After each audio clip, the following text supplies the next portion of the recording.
They call it the River of Grass. The Everglades, South Florida's immense freshwater marshland, is a singular and complex ecosystem. It teems with animal life and is a vital supplier of water for 7 million people living in South Florida's cities. Jesse KENNON knows this land as well as anyone.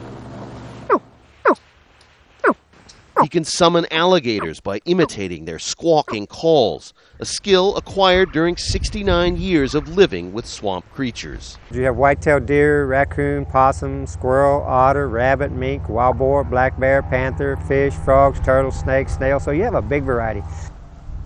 But the Everglades have been under threat for decades, partially drained, whittled away by urban sprawl, the water siphoned off for big agribusiness. Government-supervised restoration efforts began in the 1980s, but proceeded fitfully, and conservationists feared the battle for the Everglades could be lost.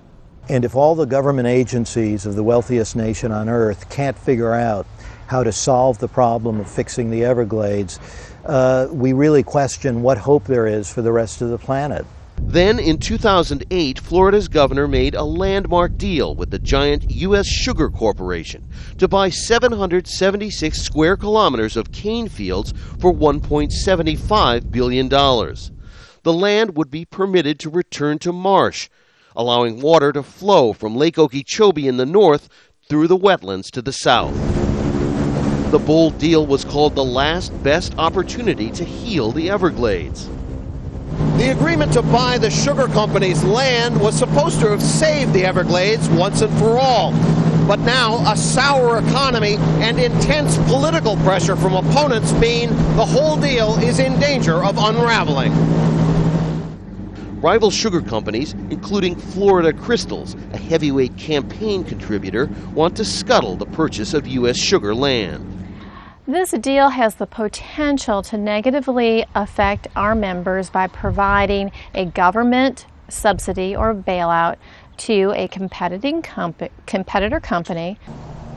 Others say it's simply too expensive at a time when state tax revenues have dwindled due to the real estate crisis and the recession.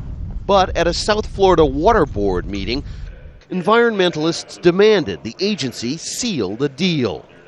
This is actually the first time in Everglades restoration that we have had a viable option on where to acquire land that we can store water in a very critical area.